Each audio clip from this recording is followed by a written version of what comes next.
Olá, seja muito bem-vindo ao Mercado Pecuário DBO. Hoje, 29 de janeiro de 2025, os chineses comemoram o Ano Novo e com as festividades, as vendas de carne para lá perdem o fôlego.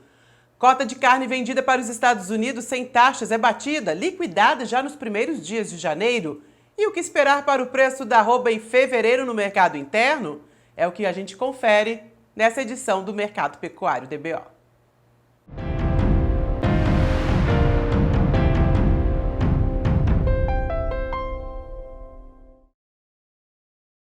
Os preços da arroba seguem estáveis nesse comecinho de janeiro e as exportações têm ajudado a escoar a produção brasileira nesse comecinho de ano. Vendas principalmente para os Estados Unidos. É que por lá existe uma cota de importação que é livre de taxas. São 65 mil toneladas e o país já adquiriu esse montante todo em janeiro, comprando principalmente aqui do Brasil. Fora dessa cota, é preciso pagar uma tarifa de 26,4% para a carne entrar no país. E talvez a rapidez em liquidar esse volume seja uma preocupação diante das incertezas em relação à política de Donald Trump, que pode a qualquer momento aumentar a tarifa. A carne já é um item caro para o americano. Com a redução do rebanho, a arroba por lá está acima dos $100 já há algum tempo. E aqui no Brasil, internamente, além de se manter estável, o preço médio da arroba esse mês está 30% maior em comparação com o mesmo período do ano passado. O que a gente pode esperar para fevereiro, então? Para falar sobre esse assunto, eu recebo hoje Laura Rezende, analista da Agrifato. Laura, muito obrigada pela presença aqui no Mercado Pecuário DBO. O que a gente pode esperar para fevereiro? De acordo com a análise feita pela Agrifato, as escalas começam a ganhar um conforto, né? O que está acontecendo? Olá, Ju, sempre um prazer estar aqui com vocês. Obrigada pelo convite. Um feliz 2025 a todos, quase já em fevereiro, né? Mas ainda em tempo. Mês de janeiro de 2025, a gente viu um mercado pecuário se iniciar bem. Por dois fatores principais, assim, em resumo, só para a gente entender onde nós estamos, né? Primeiro fator, oferta um pouco menor de animais terminados. Nós vamos conseguir ter uma confirmação de fato dessa oferta, se foi menor realmente ou quanto foi menor, quando os números de abate forem divulgados, mas a sensação que nós tivemos ao longo desse mês é de um pecuarista com menor interesse em negociar, tanto que as escalas ficaram um pouco mais curtas, né? A gente estava falando de escalas de 5, 6 dias úteis. Agora, como você bem comentou, as escalas já estão se alongando um pouco mais. Nós já estamos falando em escalas de 7 dias úteis aí na média Brasil. Então, o pecuarista já está entregando um pouquinho mais os seus animais, né? Mas a gente vê ainda um mercado com uma lentidão, assim, no volume de negócios, não tá aquele clima tão agressivo nem de uma ponta nem de outra. E aí as exportações, né, desempenhando também muito bem. Nós começamos um janeiro muito bom, nós tivemos um 2024 fantástico para exportação, mais de 25% de acréscimo, né, no volume de carne bovina exportada do Brasil, e o janeiro começou com o pé direito. A nossa expectativa aí é de 10 a 15% de alta nas exportações, finalizando nesse mês, né, ao todo. Então, no final das contas, né, é o que a gente sempre fala da balança de oferta e demanda. Se eu tenho um pecuarista com menos interesse em negociar uma oferta um pouco mais reduzida de gado, de outro lado, uma exportação que continua pujante, o mercado doméstico, mesmo que não esteja tão positivo, no final das contas não está sendo o suficiente para causar uma pressão baixista nos preços da arroba. Na segunda quinzena, isso já começou a piorar, né? A segunda quinzena realmente dando as suas caras, fazendo jus à sua fama, né, de um mau desempenho. Isso começou de fato a acontecer. Tanto que nós vimos o indicador aí, né, que a gente chama de spread entre a carcaça casada e o boi gordo, que nos dá uma sensibilidade como estão as margens da indústria frigorífica. Esse indicador ele começou a reduzir. Então ele estava lá acima dos 2%, agora a gente já está vendo ele se aproximando aí de 1,5%.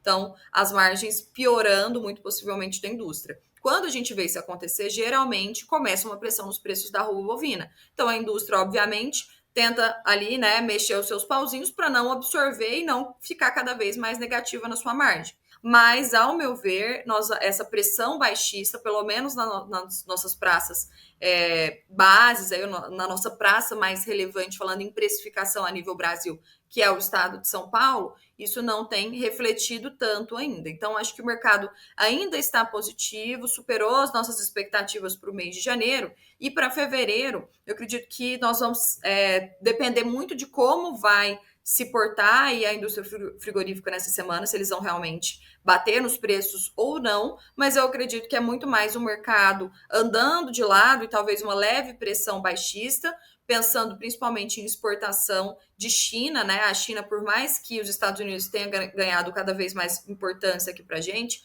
foi nosso segundo maior parceiro comercial no ano de 2024, mas a China ainda é muito relevante para nós, né? Disparado o nosso principal cliente do mercado global. Então, a China passa por um momento lá de diminuição da demanda, né, pós ano novo chinês. Se a gente pensar nas exportações que acontecem no mês de fevereiro, é uma carne que chega lá, muito possivelmente, no mês de março.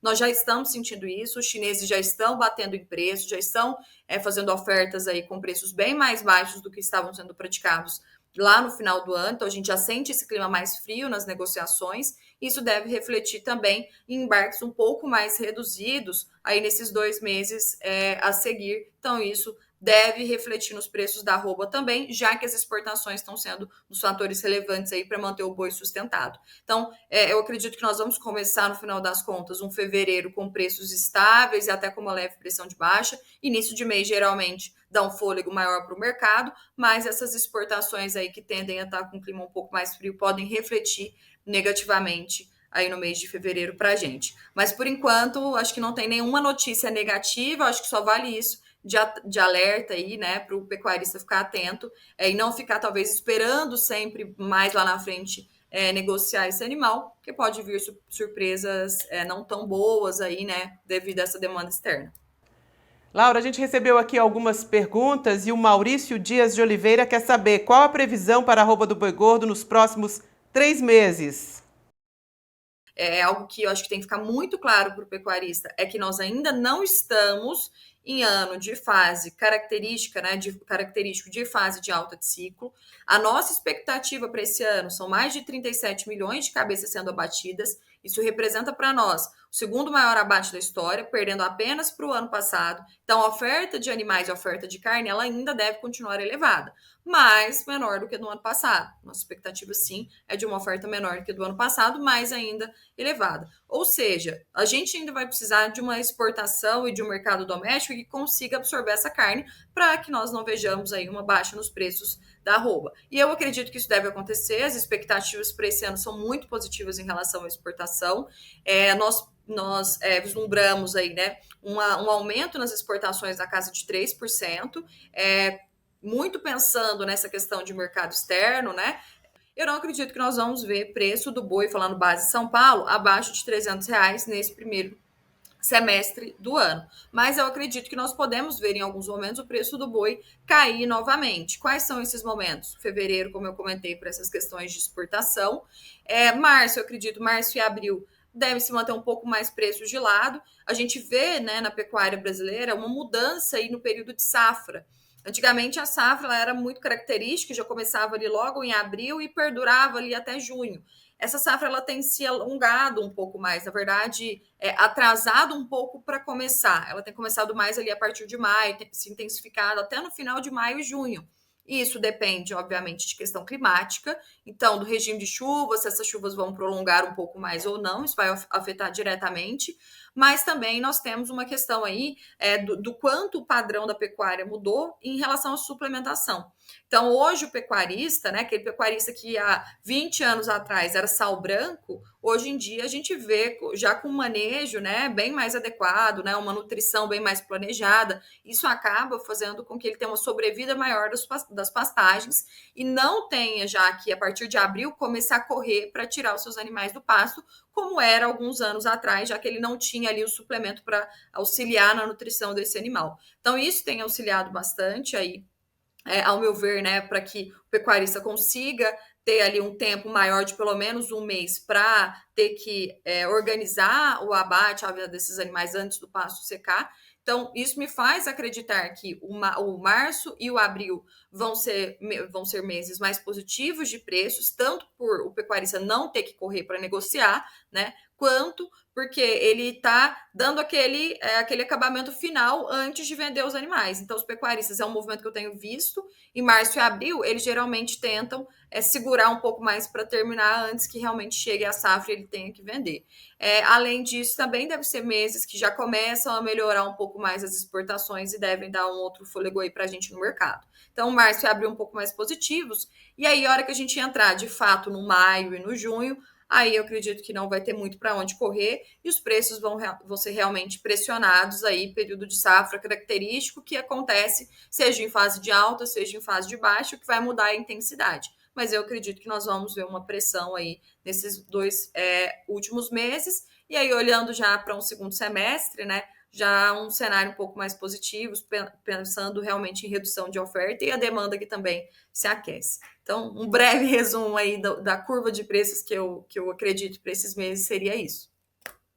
Eu também recebi aqui a pergunta do Alisson Valdares. Qual o preço da arroba para a vaca gorda em Minas Gerais? E eu queria aproveitar essa pergunta do Alisson para saber como é que é o movimento no preço da vaca, das fêmeas em geral, no momento de virada de ciclo, né? Desse momento de baixa que a gente viu tão forte no ano passado e essa possível virada em 2025 com a alta chegando em 2026. Como é que comporta, como está o preço das fêmeas e como deve se comportar também? Legal. Vaca, infelizmente, eu acho que dentre as categorias é a mais desvalorizada, né? Então, hoje a gente está falando de um boi em Minas, assim, trazendo, né, uma perspectiva mais ampla, né? Tem muita variação dentro do estado. Então, você pega, por exemplo, o norte de Minas é um preço, Triângulo Mineiro é outro, mas trazendo uma perspectiva aí de preços de boi, a gente está falando um boi aí de 320, 310, a depender da região, e de uma vaca que está oscilando entre 295, 280, a depender da região também. É o que eu tenho visto aí de negociações para Minas Gerais.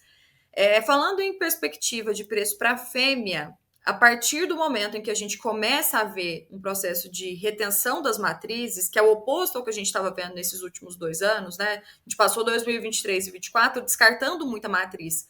E automaticamente descarte, ou seja, vender para o frigorífico essa fêmea, se aumenta a oferta. Aumentando a oferta dessa categoria, faz com que ela se desvalorize ainda mais. Então, a diferença de preços entre o macho e a fêmea, em anos de fase de baixa de ciclo, ela tende a ficar ainda maior, porque você tem muita oferta de fêmea.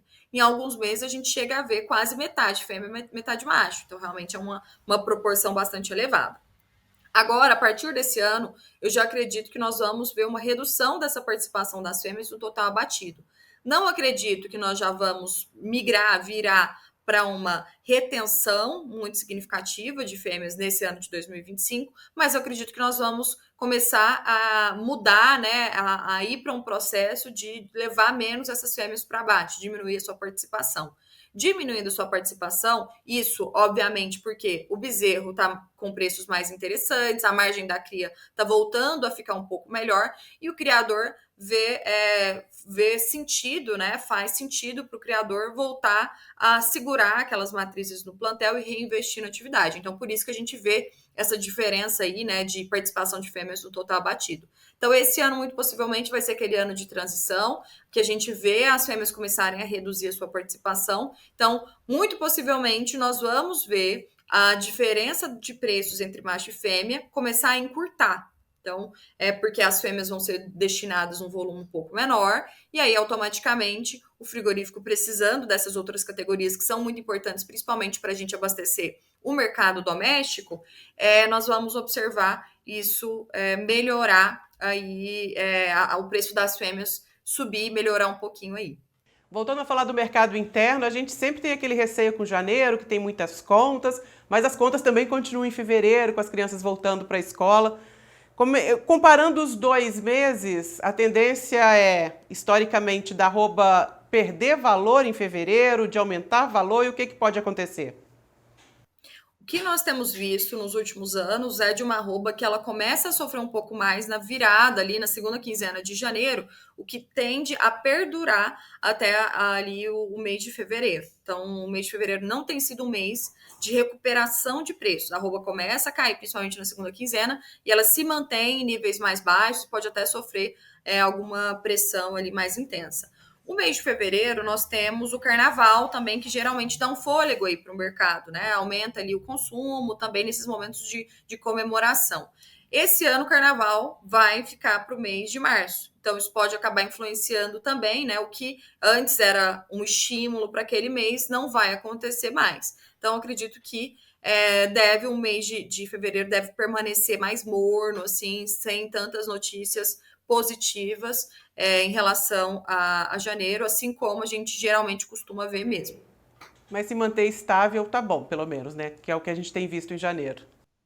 Exatamente. Laura, te agradeço imensamente a presença aqui no Mercado Pecuário DBO, te desejo muito sucesso em 2025 e conto sempre com a sua participação. Muito obrigada, é sempre um prazer estar aqui com vocês e um feliz 2025 para todos. Obrigada, querida. Entre no portal DBO, cadastre-se e receba em seu celular as principais notícias da pecuária diariamente e com todo conforto. E se você tem dúvidas, mande pelo nosso Instagram, no endereço que aparece aqui, @portal_DBO. Se você está assistindo esse vídeo no YouTube, não deixe de curtir, de compartilhar, de comentar e principalmente de seguir a DBO. Eu te agradeço a companhia e a gente se encontra. Tchau!